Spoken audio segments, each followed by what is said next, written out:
아멘. 유다서는 아주 짧은 서신이지만은 우리에게 굉장히 생명을 일으킬 수 있는, 생명을 또 유지할 수 있는 비결의 말씀을 우리에게 가르쳐 주고 있습니다. 우리 지난 시간에 유다서를 우리 서론적으로 비추면서 유다서를 기록한 자가 누구라고 그랬어요? 사도 유다가 아니라 예수님의 동생 유다라고 말을 했어요. 이 유다는 처음에 예수님이 살아있을 동안에는 그 형제들이 예수를 믿지 않았어요. 믿지 않았는데 예수님이 부활하시고 난 뒤에 진실로 하나님의 아들이라는 걸 믿고 사도행전에 등장하면서 초대교회에 없어서는 아니될 굉장한 중요한 역할을 하면서 유다서까지 기록을 해서 우리에게 생명의 충만함으로 생명을 지켜나갈 수 있는 이런 말씀들을 해주셨습니다.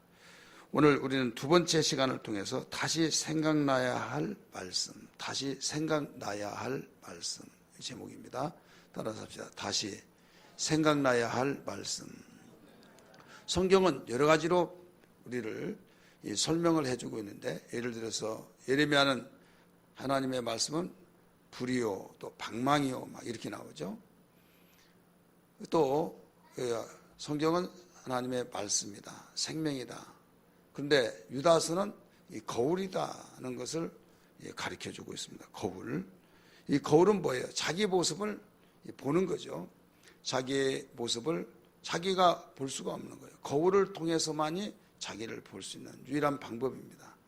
여러분이 내 얼굴 잘생겼다, 여기에다 기미가 생긴다, 나는 코가 푹 들어가가지고 신경일나 좀 세워야 한대, 이런 여러 가지, 여러분이 이쁘다, 이것은 상대방이 말해줘서 알고, 또 내가 스스로 동의하는 것은 거울을 보아야 해요. 거울을 보지 못하면 알 수가 없는 거예요. 여러분 주름이 몇 개 생겼어요? 얼굴에? 주름이 얼마나 생겼냐고요? 신경일나라, 주름이 생겼어. 세월은 못 막는가 보다. 또 나이가 먹으니까 별 수 없구만. 이런 저런 말을 하면서 주름 이야기를 한단 말이에요. 그럼 주름 이야기한 것을 여러분이들 해가지고 위에 이마에 주름 생긴 걸 봐서 이야기해요? 봐요, 안 봐요? 볼 수가 없어요. 볼 수 있는 유일한 비결은 거울을 통해서만 봐요. 거울을 통해서만 여기에 지금 색깔이 죽어 있고 나이가 먹으니까 어떤 신축성이 없어지고 주름이 생기고 이모저모 다양하게 이야기한다 이거예요. 그래서 우리 신앙도 어떻게 내 신앙을 점검할 수 있느냐? 바로 하나님 말씀이 거울이다. 그래서 성경을 통해서 나를 점검하는 거예요. 목사님 염려하지 마세요. 저는 내가 알아서 다 합니다. 그런 사람 치고 교만하지 않는 사람 없고, 그런 사람 치고 넘어지지 않는 사람이 없어요. 제가 종종 말씀을 드립니다마는 정말 신실하고 정말 아싸라고 성격도 활발하고 참 시원시원하신 분이 있었어요. 믿음도 잘 성장하고. 근데 설교를 듣는데 전에는 눈 하나 깜빡거리지 않고 잘 듣는데 어느 날 그냥 다른 데를 눈을 돌리는 거예요. 옆에 사람들은 모르죠. 그러나 앞에 있는 사람은 다 알거든요. 이 앞에만 찾아본다고 해서 듣는 것이 아니라 눈을 이렇게 돌린단 말이에요. 이 안경 때문에 안 보이잖아요. 그러면 초점이 4개로 나왔는데 옆으로 이제 목사님 다른 데 찾아본다고 할까봐 앞에는 보는데 눈을 이렇게 돌린단 말이에요. 이렇게. 그래서 또 공개적으로 말하면 인격적인 면이기 때문에 자제하고 개인적으로 만나서 이야기했어요. 집사님 왜 설교를 못 듣냐? 아니요, 저 잘 들어요. 근데 내가 볼 때는 안 듣는데 왜 잘 듣는다고 하느냐? 내가 제일 잘 알지. 왜 나 잘 듣는다는 거예요? 근데 왜 눈을 돌리냐 해서 눈이 거꾸로서 그런데 눈이 거꾸로서 이렇게 하든지 해야지 왜 눈을 돌리냐 이거죠. 근데 또 어떤 저기는 기도도 열심히 해요.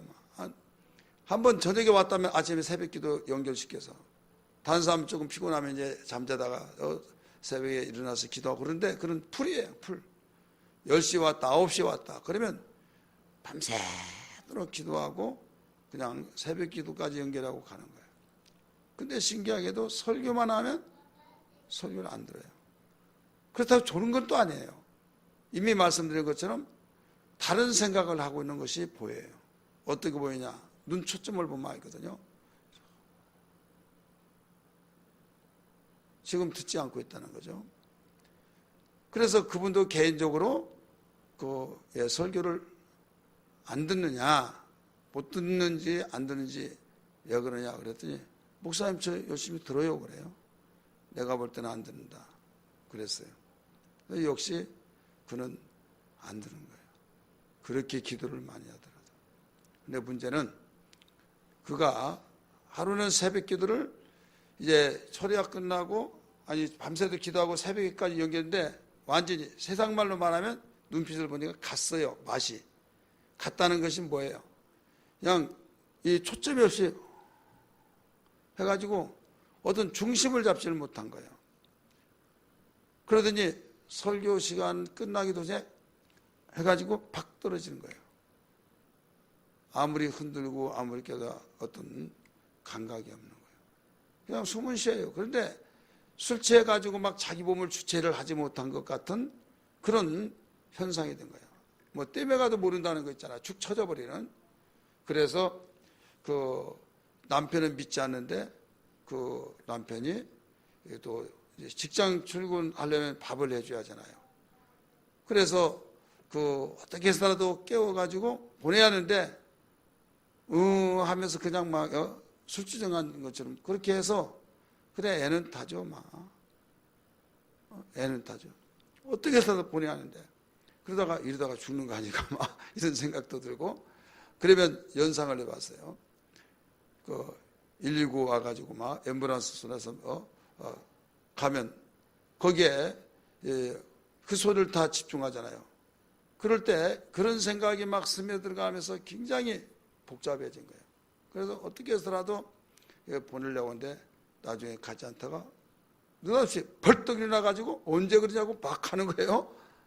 그래서 감사합니다 하고 일단 나중에는 뒷일은 이제 차오면 되고 일단 집으로 갔으니까. 근데 문제는 그 주간에 금요일 날 전화가 왔어요. 저 통장인데요. 그래서요. 아무개 엄마 아시죠? 안다고. 근데 이상하다. 애들이 하도 울어가지고 가봤더니 이상하다는 거예요. 그래서 목사님이 목사님 교회 다닌 걸 아이들한테 물어서 알았는데 목사님 오셔서 말하면 들을 것 같아서 전화를 했다는 거예요. 갔어요. 가서 봤더니 문 열면 딱 열자마자 근데 깜짝 놀랐어요. 열으니까 딱 이러고 있는 거예요. 자매님 듣는지 안 듣는지 뭐 아무 소리를 하지 않은 거예요. 그래서 아예 막 이거 있잖아요. 딱 힘을 주고 이게 얼마나 힘든지 모르는 겁니다. 기압 중에도 이러고 있으면요. 부동자세 무릎 꿇고 막 이러 있으면요. 이게 힘이 들어가니까 나중에 그날 그대로 오래 있으면 빳빳해져 버립니다. 근육 막 알을 배기고. 근데 그게 뭐 1시간이 아니라 2시간 막 계속 이어지는 거예요. 남편 오지 않고 이제 계속 하다 한 몇 시간 있어요. 왜 그러냐고. 자매님 내 소리 들리세요? 내 소리 들리세요? 아무리 하다도 듣질 않아요. 그러다가 이제 남편이 온 거예요. 그래서 남편한테 이런 이야기를 하고 인수인계 해주고 왔어요. 근데 그 다음에 남편이 저를 또 찾아왔어요. 찾아와가지고 여차 2차에서 아주 이상해졌다는 거예요. 그 이상해져가지고 결국은 제가 강원도에 있는 기도원 쪽으로 데리고 왔어요. 데리고 가는데 그 목사의 심정이 얼마나 초라한 줄 아십니까? 우리 교회에서 해결을 해야 하는데 내가 거기에 해결하기 위해서 매달리면 목회를 못할 것 같아. 한 사람에 다 진을 빼니까. 그래서 내가 아는 신아무개라고 하는 장로님이 기도원 원장인데 거기에 이제 데리고 갔어요.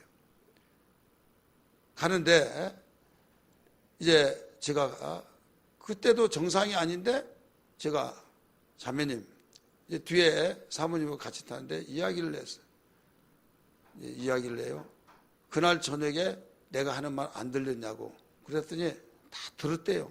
근데 왜 대답을 안 했냐고 했더니 하는 말이 너 대답하면 너 고문당한다. 내 말 안 들으면 너 고문당한 거 어떻게 했는지 아는가 내가 알려주마. 그러면서 완전히 그 빨가는 불바늘 입을 꼬면 바늘 있잖아요. 그게 빨가래지면서 막 눈이고 막 쑤시고 막 살 쑤시면 이건 완전히 얼마나 막 그 아파서 몸서리치면서 내 말 들을래 안 들을래 듣겠다고 막 그러면 가만히 놔둔대요. 그러다가 내가 말을 하면서 빨리 말하라고 지금 들려니까 말하라고 하더라도 말하지 않으면 또 너 하면서 찔렀던 그 바늘을 가지고 딱 보여주면서 말하지 말라고. 그러니까 그 말을 듣고 말을 할 수가 없다는 거죠. 그래서 제가 사전에도 그런 이야기를 했어요. 하지 말라는 거 반대로 말하라. 목사님 말만 들으면 된다. 그러면서 이야기하도록 워낙 고문을 당해가지고 너무 힘들어서 그 말을 들을 수밖에 없다는 거예요. 무슨 의미인지 아시죠? 그러니까 하나님 말씀을 듣고 순종해야 하는데 본인은 그 말이 다 들려지는데도 불구하고 자기의 눈에 보이죠. 또 이 고문시키는 고문 도구가 빨간한 불바늘을 넣어서 막 쑤셔대고 이건 막 너무나도 고통스러워서 내가 순종하겠습니다. 그러니까 순종하겠다고 하는 그것을 옆에 사람 듣지도 못해요. 그냥 본인이 그 영적 세계 속에서 이야기하는 거예요. 그래 아무 소리 안 한다고 했잖아요. 안 하는데 자기는 그 영계 속에 들어가서 다 이야기를 하는 거예요. 눈에 보여지고. 이것은 경험하지 않고 그 세계를 알지 못하면 이건 이해할 수가 없는 거죠. 이런 그분이 하나님 말씀이 들려지고 들려지면 분별하면서 이건 아니야 하면서 그동안에 가르쳐줬던 예수님을 앞세워서 내가 예수 이름으로 명하느니 더러운 귀신아 너는 떠나라 하고 막 꾸짖고 명령을 박멸해서 또 상담하라고 목사님 내가 이렇게 했는데 이런 것이 보이고 이렇게 말을 안 듣고 말하지 말라고 막 그런데 누구든지 말하면 너희 친정 너희 자식 다 잡아가겠다고 막 하고 막 하니까 겁이 나버려가지고 말을 못한 거예요. 자, 여기에서 우리는 알아야 할 것이 뭐냐면 지금 말씀을 듣는 것은 하나님 말씀을 듣고 우리는 그 말씀이 내가 어떤 상황 속에 처했을 때 말씀이 생각난다는 거 이건 복 중에 복이라는 걸 믿기 바랍니다. 이건 뭐가 같은 거 하면 호랑이가 물어가더라도 정신을 차리며 산다 이런 말 있잖아요. 어제 뉴스에 나오는데 상어에게 바다 잠수하는데 이제 상어가 자기를 물더란 거예요. 무는데 다리도 막 잘려지고 그런데 이제 자기가 거기서 이기고 나왔다는 거예요. 어떻게 이기냐? 그랬더니 정신을 바짝 차리면서 내가 여기서 살아남아야 된다. 그런 생각을 가지고 주먹으로 상어 이 주둥이를 막 갖다 몇 번씩 막 때렸대요. 막 때렸더니 자기 다리를 뜯고 막 그러다가 놓아주고 도망가더라 이거죠. 그래서 다리가 잘려졌어요. 잘려져 가지고 살아난 기념 그래서 그 방송에 나와가지고 이야기를 하더라고요. 아주 기절초풍하고 지상에서도 수중에서 그랬으니까 얼마나 겁나겠습니까? 그런데도 불구하고 정신을 차리면서 의지를 세우고 막 주먹으로 팍 때렸는데 상어 이빨 얼마나 셉니까? 그럼에도 결국 놓아주더라 이거죠. 자, 그런 신앙과 관계없이 무엇을 동원시켜서요? 자기 의지. 어떻게 해서 생각이 나더라 이거죠. 자기 처자식이 생각나고 나는 살아남아야 된다. 그런 생각이 나니까 싸울 의지가 생기고 결국 상해를 입었지만은 그는 살아남았다. 이죠. 자, 하물며 세상에서 생각날 때 생각나고 자기 의지를 세워서 그렇게 살아남게 되는데 하물며 하나님의 말씀이 생각난다는 것은 우리는 100% 축복의 길로 가는 길이라는 걸 믿기 바랍니다. 그래서 많은 사람이 성령을 오해한 경우가 있어요. 아무개야 이렇게 해라 저렇게 해라 막 해서 귀에 들려주고 눈에 보여지고 그래서 성령의 음성을 듣고 막 이렇게 생각하는데요. 요한복음 14장의 말씀 보니까 26절에 주님께서 아직 보내주지 아니하고 앞으로 보내줄 보혜사 성령에 대해서 요한복음 14장, 15장, 16장을 가르쳐 주셨어요. 그래서 요한복음 14장, 15장, 16장을 성령의 장이라 이렇게 말해요. 근데 14장 6절에 보혜사 성령이 오시면 내 말을 생각나게 하고 가르쳐 주신다고 그랬어요. 따라서 합시다. 생각나게 하고 가르쳐 주신다. 요한복음 16장 13절은 진리 가운데 인도하신다고 그랬어요. 그리고 14장 17절 말씀 보면 진리의 영이라고 그랬어요. 진리의 영. 그러면서 진리의 영이 오시면은 성령이 보혜사 성령 오시면 내가 아버지께 가서에게 보내실 그 보혜사 성령이 오시면 그가 내 것을 가지고 내 영광을 나타낸다. 이렇게 나와요. 따라서 합시다. 내 것을 가지고 내 영광을 나타내라. 그러면서 주님의 것 가지고 일하신 성령이에요. 그러니까 우리는 성령이 오시면 어떤 이적과 기도와 표적만을 나타내서 그게 대단하다고 하고 무조건 이제 내가 하는 말이 그 성령의 음성이다라고 해버리면 성경을 모르면 그게 먹혀 들어간 거예요. 이재력 목사가 그 구치소에 했죠. 그런데 그 글을 읽어보니까 생일날 이제 금요철 때 생일날 딱 되니까 그를 추종하는 몇몇 사람들이 와서 아버지 하면서 막 절을 하더라 이거죠. 그러니까 또 그냥 탁 절을 받고 그 수많은 사람이 있는데 그러니까 옆에 사람들 막 다 와가지고 아버지 막 하고 그런데 그 다음에 주일날 뭐라고 설교를 해놓은가 하면 그 아버지라고 하는 그 사람들은 천사들이 막 와가지고 막 수종 들고 그를 그렇게 인정해주고 그런데 그 중에 불만하고 아버지라고 하는 것이 잘못됐다 하는 사람에게는 완전히 책망을 하면서 천사들이 뺨을 때리고 있더라. 막 그런 이야기를 한 거예요. 그러니까 그 말을 듣고 성경을 보는 사람은 그러니까 막 신격화를 시켜준 거죠. 그러면서 그가 뭡니까 강남 어딘가 그 자기 숙소가 거기에 그 집무실인데 그 아가씨들 불러가지고 그 성폭행을 하면서 나하고 성관계를 하면은 천국에 좋은 자리를 차지한다 그렇게 말한단 말이에요. 자 그러면 그런 말들을 성경을 모르고 그분은 하나님이 지금 사용하고 신이라고 말하니까 이렇게 아멘으로 받아들인 거예요. 그러니까 본인들이 뭐냐면 이거 택시 그냥 대중교통 타고 다니기 힘드니까 그 택시를 타고 가라 하면서 봉투를 주더란 거예요. 근데 봉투를 줘서 나중에 세봤더니 천몇백만 원이 들어간 거예요. 그러니까 자기는 영광스럽게 정말로 하나님과의 동침을 해서 굉장히 뿌듯하고 흐뭇했는데 돈을 주니까 자기가 이상한 사람이 되는 것 같아서 그걸 봉투채 그대로 헌금해버렸다. 이런 내용들이 나오죠.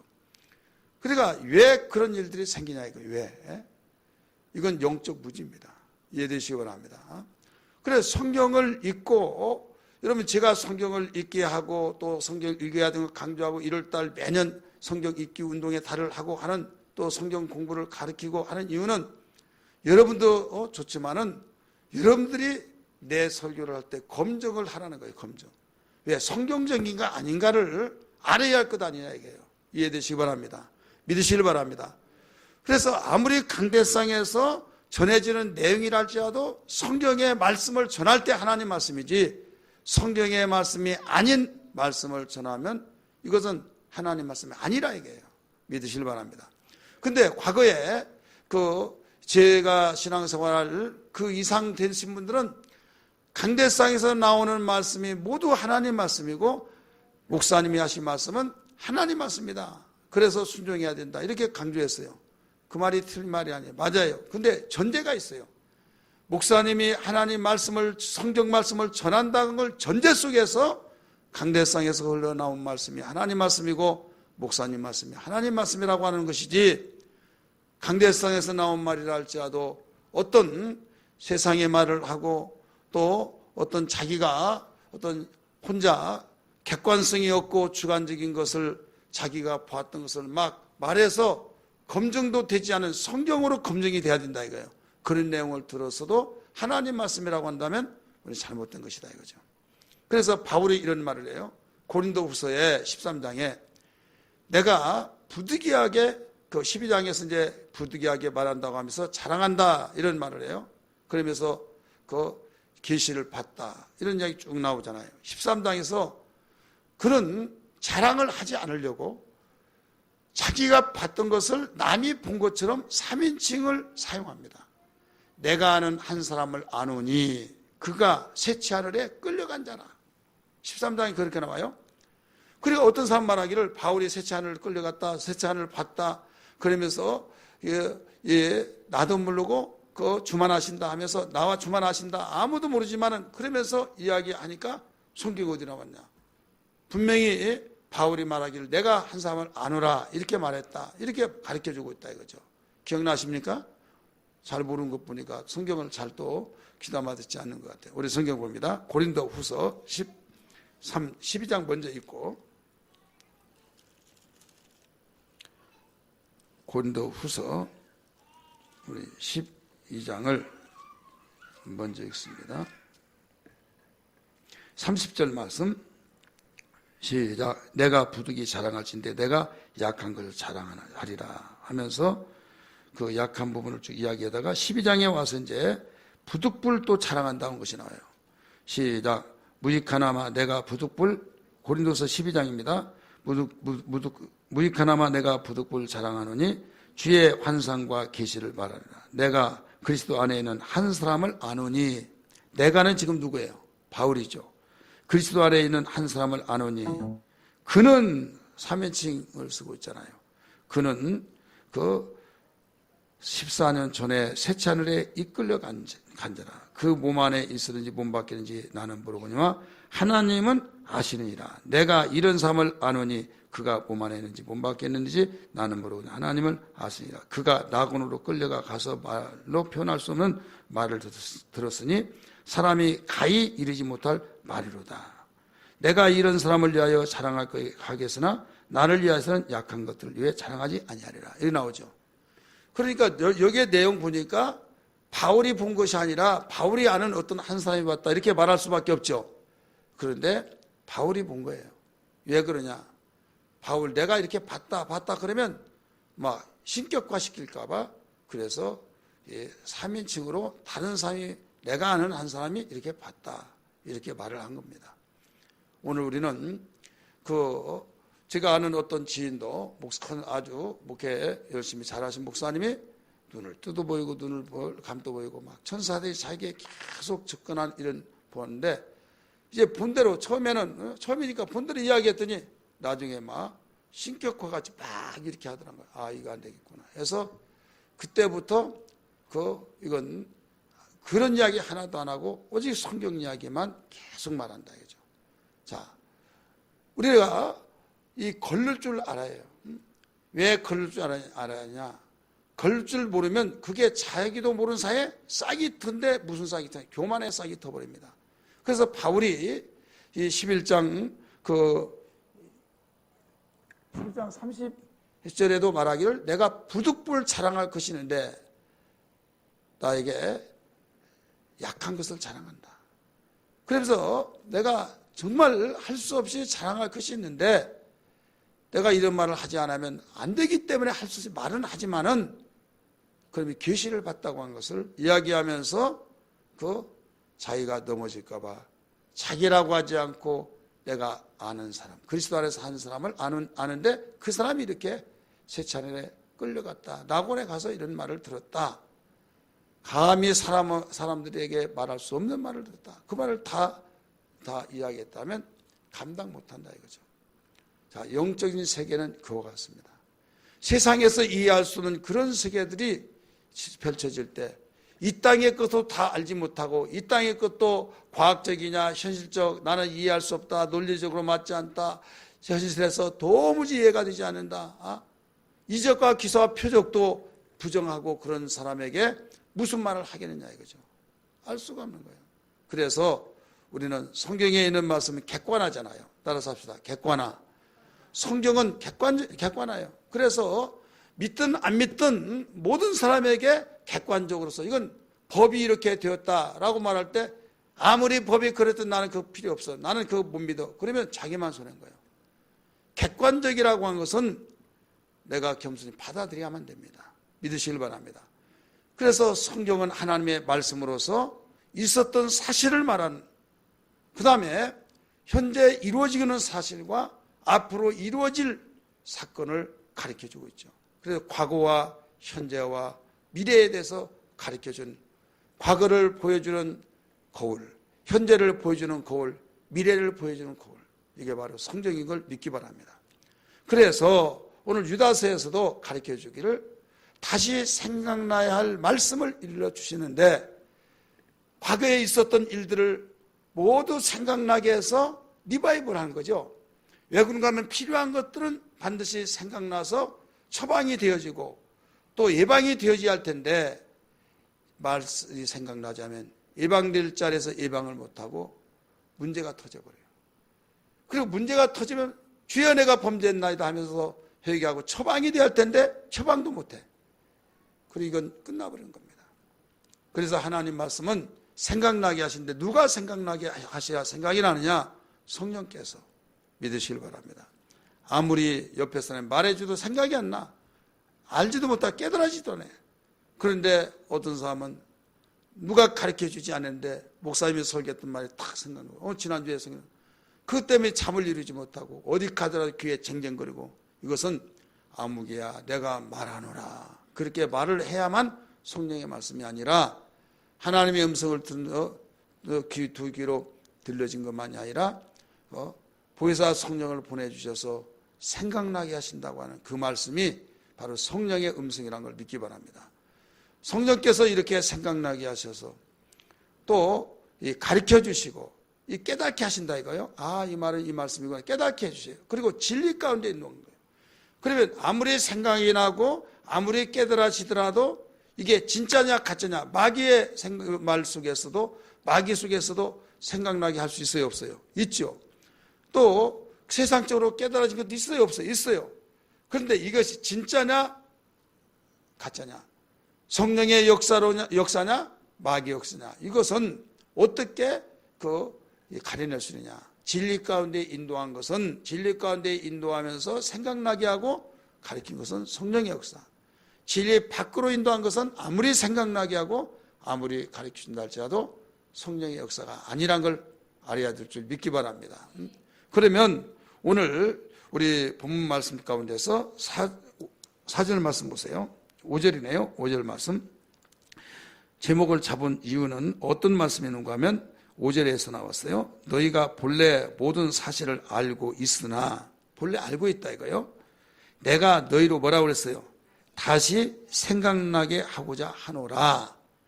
다시 생각나게 하고자 한다 이거예요. 이미 본래 알고 있다 이거예요. 알고 있는데 생각이 나지 않으니까 사장돼 버린 거예요.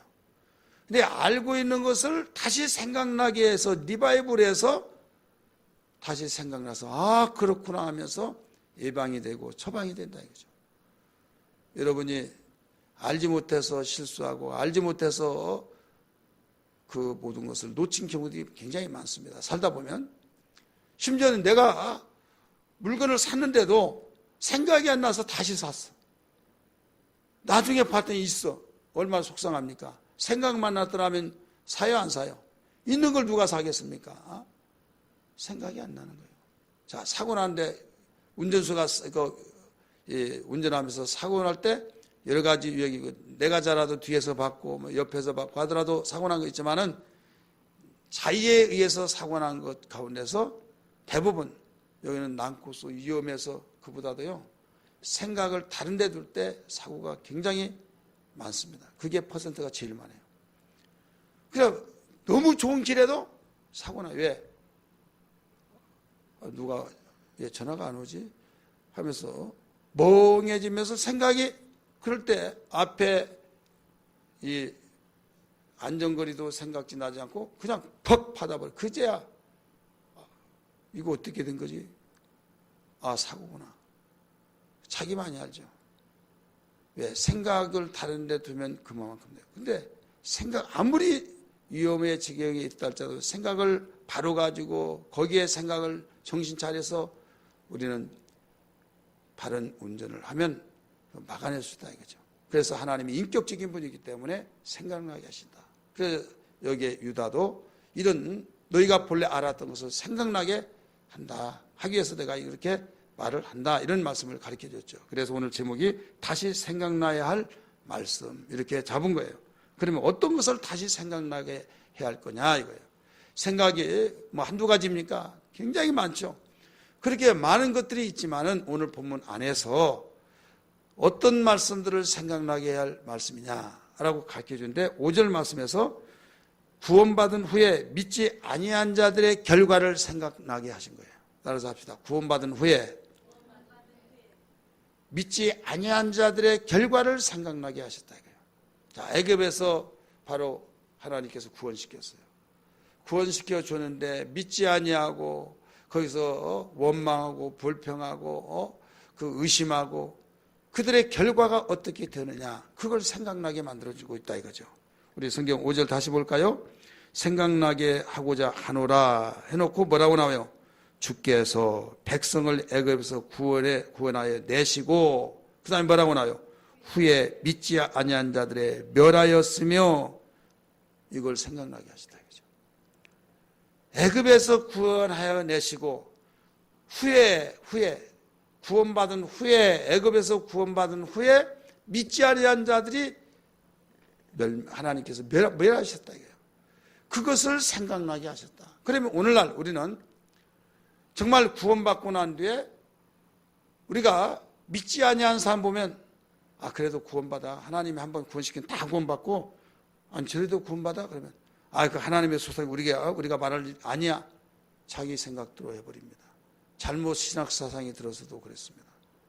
여러분 근데 이걸 생각나게 하신 거예요. 애굽에서 구원받은 후에 믿지 아니한 자들에 대해서 하나님이 멸하셨다는 것을 생각나게 하셔서 그 결과가 어떻게 되냐 이걸 일러준 거예요. 그래서 한두 군데가 아니죠. 우리 성경 한번 봅니다. 민수기 14장 29절 읽으세요. 14장 29절 시작.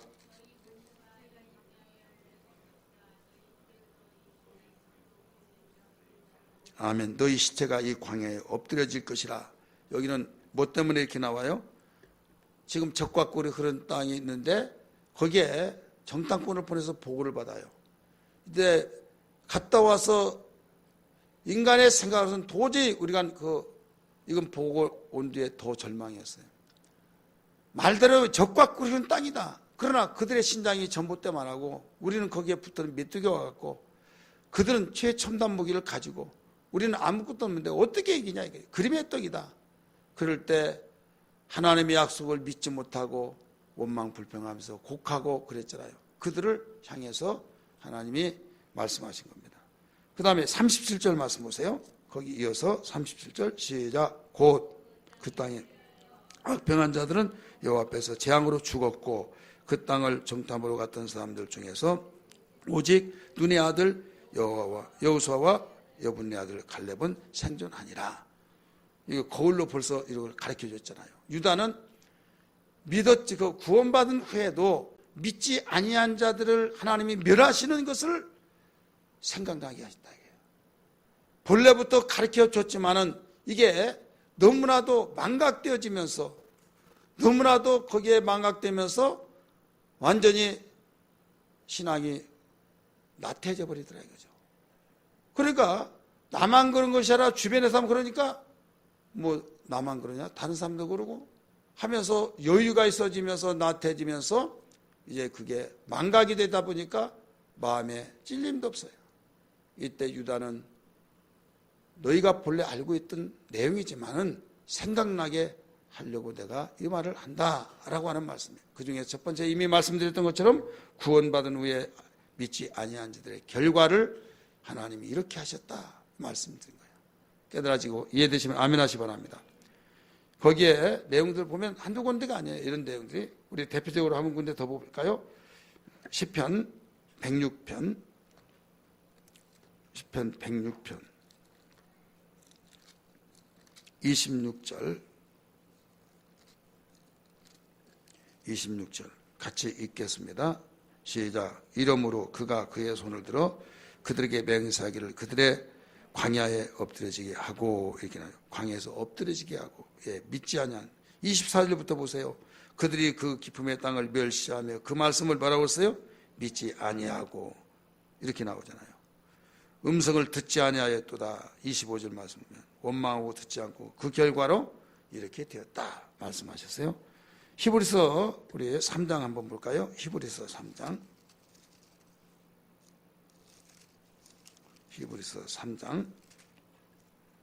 17절부터 19절까지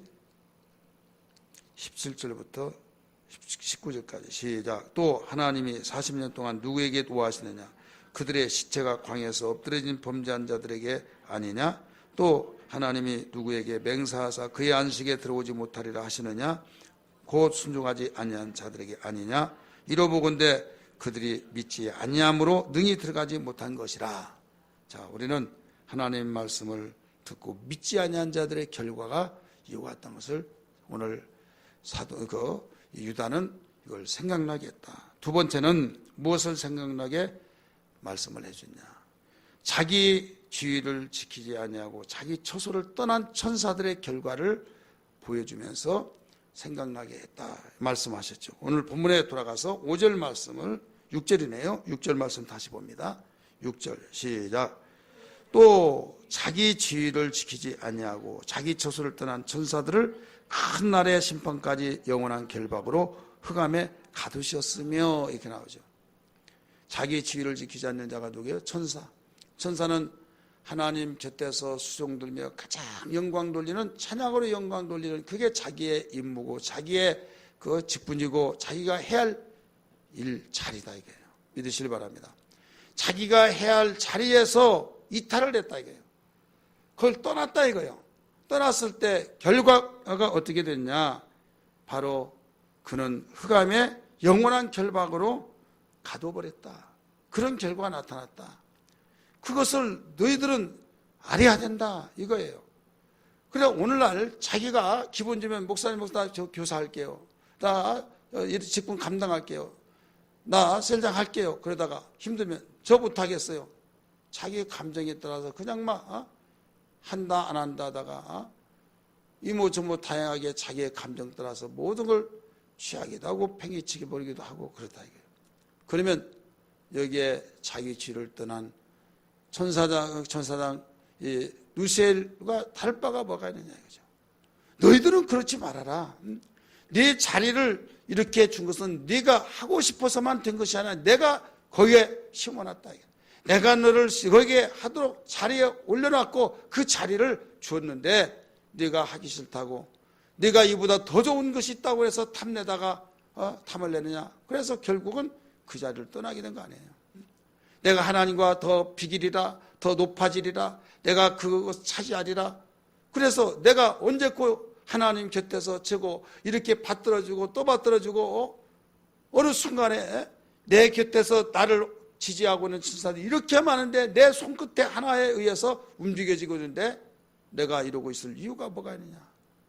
한마디로 내가 따로 차려서 나 독립하여서 나 사장 되겠다. 그것과 똑같은 거예요.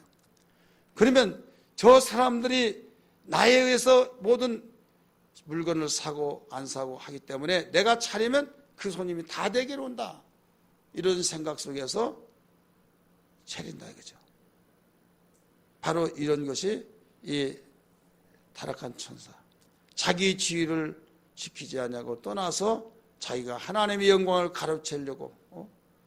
자, 그러면 나는 그렇지 않는데요, 목사님 하려나 모르겠지만은 내가 평안하고 내가 자유롭게 내가 하고 싶은 대로 그렇게 하려고 하는 자체가 자기 영광이에요. 그렇지 않습니까? 그래 우리는 신앙이라고 하는 자체는 구속입니다. 따라서 구속이다. 내 마음대로 살 수 없고 하나님의 말씀으로 살아야 할 수밖에 없는 그 자체가 신앙이에요. 이게 신앙의 첫 출발이에요. 여러분 신앙 고백이 뭡니까? 주는 그리스도시요 살아계신 하나님의 아들이시니라. 자, 여기에 엄청난 뜻이 포함되어 있어요. 엘리야다고 하고 에레미야다, 선지자 중에 하나다, 침례 요한이다. 그 인명이 대단한 사람들이에요. 그럼에도 불구하고 세상 사람이 그렇게 예수를 고백했음에도 불구하고 그것을 주님은 흡족하게 여기지 않았어요. 그러나 베드로를 통해서 주는 그리스도시요 살아계신 하나님의 아들이라고 고백받은 그 순간에 주님은 감동을 받으시고 다요나시구나 네가 복이 있도다 하면서 네 혈육에 의해서 알려낸 것이 아니라 알아낸 것이 아니라 하늘에는 내 아버지의 뜻으로 이루어진 것이다라고 하면서 엄청난 축복을 부어주신 그 복이 내가 네 위에 내 교회를 세우리라 천국 열쇠 내게 주노니 열면 닫을 사람이고 닫으면 열 사람이 없다 하면서 엄청난 복을 쏟아 부어주신 거예요. 믿으시기 바랍니다. 뭘로? 말 한마디의 고백. 주는 그리스도시요 주 내가 주인인데 이제 주님이 선생님이 나의 주인이십니다. 이게 주인 그리스도시요 나의 선지자고 나의 제사장이요 나의 왕이십니다. 이거예요. 근데 왕이든 선지자든 또 제사장이든 죽어버리면 끝나죠. 언제까지? 그 사람의 살아있을 동안까지만. 그런데 주라고 모시고 왕으로 모시든 그리스도로 모시든 그분은 영원하십니다. 이거예요. 하나님의 아들은 영원하잖아요. 그래 영원하시다. 그것은 내가 영원토록 내 목숨이 다하는 그날까지 주님 앞에 섰을 때까지도 주님이 나의 왕이십니다. 나의 주인이십니다. 이거예요. 믿으시기 바랍니다. 몇 년까지만이 아니라 영원토록. 그러니까 신앙 고백 자체가 내가 그동안 내 마음대로 살았어요. 하고 싶은 대로 다 살았어요. 성질 부린 대로 내가 어디 가고 싶은 대로 누가 뭐라고 하면 내 마음이야. 누가 뭐라고 그래 하면서 결혼했으면 이 남편은 아내에게 아내는 남편에게 예속되어서 내 마음대로 주관하지 못한다고 그랬잖아요. 그런데 지금은 이 시대는 그렇지 않죠. 어떻게 자기의 그 인권을 찾아먹겠다 해가지고 그러니까 지금 이상한 가정에 그 이상의 기류가 흐르고 있어요. 성경은 말하기를 분명히 자기의 몸이 아니라 이게요. 남편은 아내가 주관하고 아내는 남편이 주관하고 질서를 통해서 여자의 머리는 남편이요. 이렇게 가르쳐줬어요. 그러면 거기에 서로 상의하고 서로 여러 가지 우리는 그 대화를 통해서 존중하면서 이끌어나는데 내 인생 내가 살지. 이렇게 한다. 통보해. 통보하다 보면 기분이 나쁘죠. 그러면 사기 싫으면 봐라. 해버리면서 자기 하고 싶은 대로. 왜? 내가 주인이다 이거예요. 근데 예수 믿으면 누가 주인이냐? 주님이 주인이라 이거예요. 믿으시 바랍니다. 내가 놀러 가고 싶어. 내가 주일 지키지 않고 어디 가고 싶어. 너 이날은 내 날이다. 그러면 그 말에 구속이 되어서 갈 수가 없는 거예요. 내가 돈을 벌어서 정말로 내가 어디 쓰고 싶은데 딱 얼마가 모자라 11조 낼 것이 모자라니까 아이고 하나님도 아실 거야. 이것은 내가 어렵게 산 것보다 내가 이 11조 안 내더라도 편안하게 잘 살면 그게 원하실 거야. 그러면서 그렇게 하려고 하는데 누구 마음대로 그러냐. 이건 내 것이다. 그런 생각이 팍 들어온다 이게. 그 말씀으로 구속을 받아요. 우리 이제 추석이 이제 얼마 안 됐죠. 그러다 보면 이제 절해요 안 해요? 절하죠. 누구한테? 조상님께. 여러분 예수 믿는 사람은 제사 지내지 않습니다. 근데 제사를 지내지 않다가 보니까 예수 믿는 사람은 조상도 모르고 막 하다 보니 욕을 하다 보니까 거기에 무마용으로 거기에 우리도 한다. 어디 가냐? 하니까 우리 추도 예배 드린다. 이렇게 말하고 있어요. 자, 그러다 보니까 제사는 우리 기독교에서는 추도 예배다. 하다 보니까 추도 예배를 그냥 제사의 정신으로 해버린다 이거죠. 제사는 뭐냐면 죽은 아버지가 와서 상을 차려준 것을 잡수신다는 거예요. 그래서 비록 눈에 보이지 않지만 죽은 영이 와서 잡수시고 절 받으세요 절을 하는 거예요. 그리고 우리 자손들 잘 되게 해주세요. 이게 제사예요. 2대 조상, 3대 조상, 4대 조상. 그래서 시제 모신 거 있잖아요. 10월 달에 6.25 정신 속에서 5대에서부터 시제밥을 먹는 거예요. 그러면 이제 자기 아버지나 할아버지나 지사는 그 자손들이 와서 제사상을 차려놓고 지방으로 쓰고 절을 해요. 그럼 예수 믿는 사람도 그렇게 하냐? 아니에요. 이건 우상이에요. 왜 우상이냐? 부모를 공경하라는 것은 세상의 어떤 종교보다 가장 바로 강력하게 강조했어요. 부모를 거역한 자는 돌로 쳐 죽이라는 거예요. 살아있을 동안은 최고로 공경하지만은 돌아가시면은 와서 잡수신 거 아니다 이거예요. 와서 너에게 복을 줄 수도 없고 너는 이방의 신을 섬기는 그런 습관에 의해서 내 이름을 팔아서 지금 우상을 섬기고 있다 이거죠.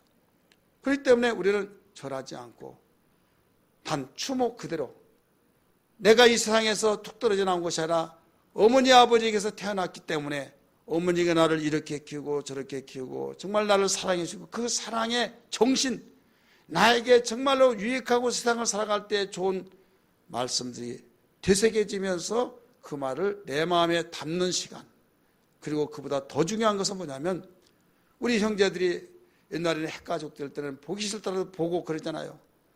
그런데 지금은 핵가족이 되다가 보니까 만날 길이 없는 거예요. 그래서 우리 같은 경우도 우리 제사 이제 형제들 모이기 위해서 추모 예배 드린다고 하다가 그것마저는 이제 없었어요. 그러면 언제냐? 대신 1년에 한 번 날짜 정해서 1박 2일을 하든지 형제가 이제 삶을 얼마나 사냐 하면서 우리 매형들은 5이 있는데 2명은 셋은 다 돌아가셨어요.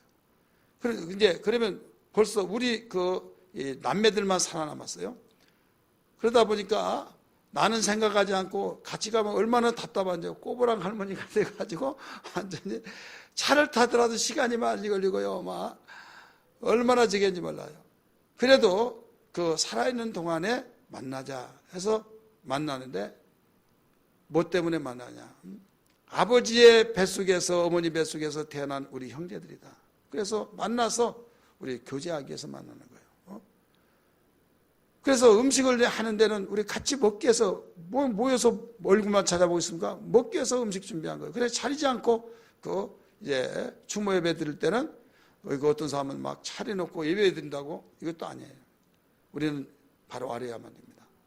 그래서 여기에 오직 영광 받으실 분은 누구만이에요? 하나님밖에 없는 거예요. 믿으시길 바랍니다. 그래서 우리는 생각나게 할 것이다. 그 다음에 우리 세 번째 생각나야 할 것이 뭐냐? 소돔과 고모라와 그 이웃 도시들의 결과를 생각해야 된다. 이걸 일러주었습니다. 자, 7절 말씀 봅니다. 시작. 소돔과 고모라와 그 이웃 도시들도 그들과 같은 행동으로 음란하며 다른 육체를 따라가다가 영원한 불의 형벌을 받음으로 거울이 되었느니라. 거울이 되었느니라. 생각나게 하신다. 자, 소돔과 고모라와 그 이웃 도시. 자, 그 이웃 도시가 어디입니까? 아드마 스보임이라고 하는 도시가 나와요. 우리 성경 말씀 한번 찾을까요? 신명기 29장 23절. 신명기 29장 23절.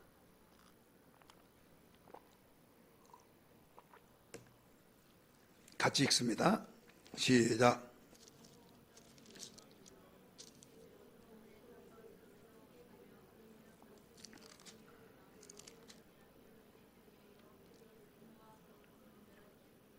소돔과 고모라와 아드마와 스보임의 무너짐과 같음을 보고 물을 것이요 이렇게 나오죠. 자, 소돔과 고모라의 특성의 죄가 뭡니까? 특성의 죄. 음란이죠, 음란. 근데 음란이 우리는 성경 근본을 다루고 있어요. 음란은 열매라고 보면 돼요.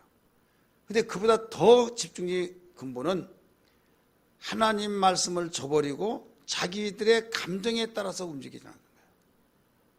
자기들이 편의주의 속에서 즐기는, 쾌락을 즐기는, 마음속에서 쾌락을 즐기고 싶은 거 있잖아요. 그게 나타나는 것이 바로 음란이다 이거죠. 그래서 그 뒤로 쭉 읽어보면 이제 하나님이 멸망시켜가지고 24절 보세요. 신명기 29장 24절 봅니다. 여러 나라 사람들도 묻기를 여호와께서 어찌하여 이 땅에 이같이 행하셨느냐, 이같이 크고 맹렬하게 노하시면 무슨 뜻이냐 하면, 그때 사람들이 대답하기를 그 무리가 자기 조상의 하나님 여호와께서 그들의 조상을 애굽에서 인도하여 내실 때 세우신 언약을 버리고, 같이 읽습니다. 29절 시작. 가서 자기들이 알지도 못하고 여호와께서 그들에게 주시지도 아니한 다른 신을 따라가서 그들을 섬기고 절한 까닭이라. 절한 까닭이라. 마음만 괜찮으면 됐지 뭐 절한다고 그러냐, 이렇게 생각하면, 여러분, 형식이라는 것은 필요 없다가 아니에요. 형식 속에서 생명이 있는 그 사람에게 형식이 있고 의식이 있고, 근데 생명이 없는 것이 문제다 이거죠. 자, 우리는 예배 드릴 때 찬양하고, 또 우리는 헌금하고, 또 여러 가지 예배 순서가 있어요. 이 순서는 그냥 무질서하게 하지 않고 정말 일사천리로 하게 되어진 모든 의식. 야, 의식 필요 없어. 다 생명만 있으면 돼. 여러분, 집이 뭔 필요냐? 집 속에 사는 사람이 필요하지. 그러면 하우스 집이 필요 없고 사람만 있으면 무슨 필요, 어떻게 살아가냐 이게요. 그러니까 집과 가정 식구들이, 홈과 하우스가 함께 나가는 거예요. 믿으시길 바랍니다. 그 중에 우선순위가 홈이다 이거예요. 마찬가지로 의식도, 예배드리는 의식도, 우리에게 형식도 중요한데, 그보다 더 중요한 것은 바로 뭐다? 생명이다 이거예요. 여러분이 선물을 누구에게 줄 때 그냥 내용이 중요하니까 알맹이만 빼가지고 주는 것과 포장을 맛있게 주는 것하고 가치가 어느 것이 더 있게 보여요? 어느 것입니까? 결국은 그 선물 받아가지고요, 케이스가 너무 아까워가지고 버리기가 아까워. 놓아두다가 결국은 버려야 안 버려요? 버립니다. 그럼에도 불구하고 케이스를, 여러분, 포장, 상품의 가치를 나타내는 것이 포장이에요. 근데 포장이 아무리 중요하더라도 그 속에 내용이 별것 없으면요, 가치는 빵이에요. 그래서 함께 나간 겁니다. 여러분, 우리는 먼저 우선순위를 알아야 할 것이 생명이에요. 여기에서도 마찬가지로 그 음란이라고 하는 소돔 고모라가 멸망하고 그 이웃 도시들도 그렇게 해서 멸망했는데, 누가 묻걸러랑 왜 이렇게 하나님께서 그렇게 크게 세우신 나라가 왜 이렇게 순식간에 망했냐 하면, 하나님이 애굽에서 구원할 때 하나님이 세우신 언약이었는데 그걸 버린 까닭이다. 그러면서 다른 신에게 절을 했던 그 이유 때문이다, 이렇게 가르쳐 주잖아요. 절. 나 하나님 섬기는데, 여러분 예를 들어서 보세요. 애굽에서 나와서 광야 생활에서 모세를 시내산에 올라오고 하고 난데, 그 순간에 무슨 짓이 있었어요? 금송아지 사건 나타나죠. 금송아지 사건이 어떻게 나타나가요? 의도하는 것은, 모세는, 애굽에서 인도하는 모세는 우리에게 눈에 보이지 않고, 지금 우리는 뭐 하고 있느냐 이거죠. 너무 심심하고 할 일도 없고, 그래서 애굽에서 우리를 인도하는 신을 만들어 달라는 거예요.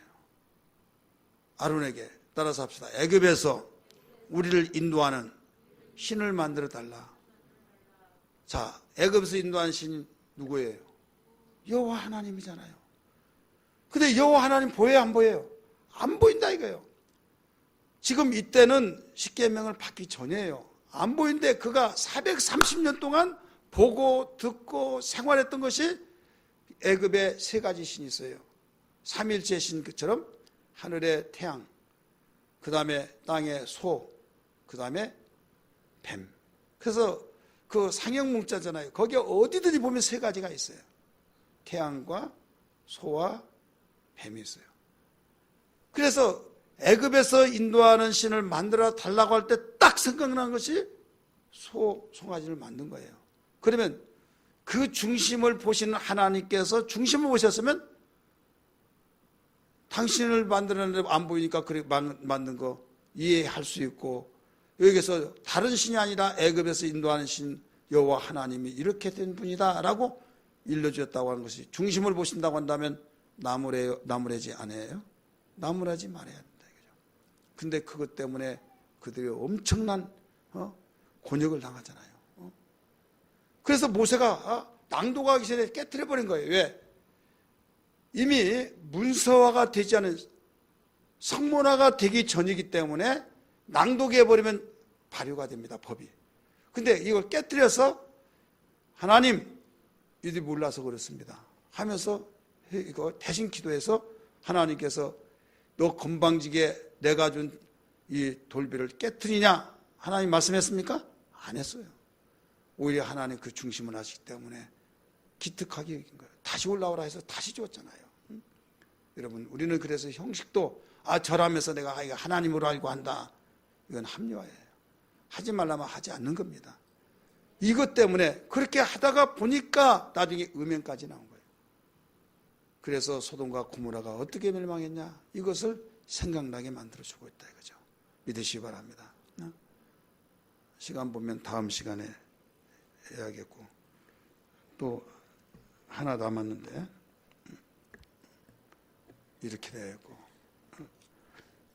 간단하게 할게요.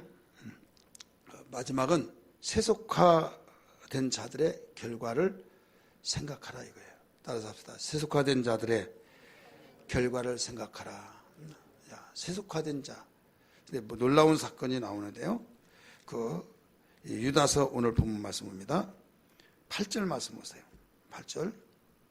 그러한데, 이 말이네요. 그러한데, 꿈꾸는 이 사람들도, 자, 그러한데, 꿈꾸는 이 사람들도, 다 그러한데, 꿈꾸는 자가 누구예요? 천국에 대한 꿈을 꾸고, 하나님의 말씀을 듣고 소망으로 살면서 하나님 말씀대로 순종하면 하나님 복을 주시고, 또 하나님의 나라에 가서 영광의 나라에서 그 하나님과 함께 영원히 누릴 그 생각할 때 얼마나 들뜨고 마음이 설렙니까? 이게 꿈이에요. 꿈꾸는 자들은 하나님의 뜻대로 살려고 하는 자들이에요.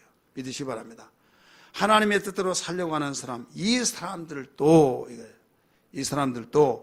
그와 같이가 어떤 사람일까요? 바로 육체를 더럽히는 소돔과 고모라 땅에 사는 사람들.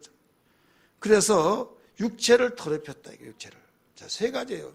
꿈꾸는 사람들도 육체를 더럽히고, 그 다음에 권위를 업신여기고. 여러분, 하나님의 말씀에 권위가 무너지면 신앙은 다 무너집니다. 믿으시기 바랍니다. 권위를 업신여기고 영광을 비방하는도다. 하나님께 영광을 돌려야 할 사람이 영광을 비방한다 이게요. 우리 합리화시키면서 내가 그것을 옳다 인정을 하고 내가 그 길로 가려고 하다 보면 하나님 잘생긴 사람을 비방하는 거예요. 하나님 꼭 그렇게 하면 해야 잘생기냐 하면서 네가 하나님이냐 하면서 오히려 전에는 정말로 그렇게 살기 위해서 했던 사람이 자기가 오히려 그 사람들을 비방한다 이게요.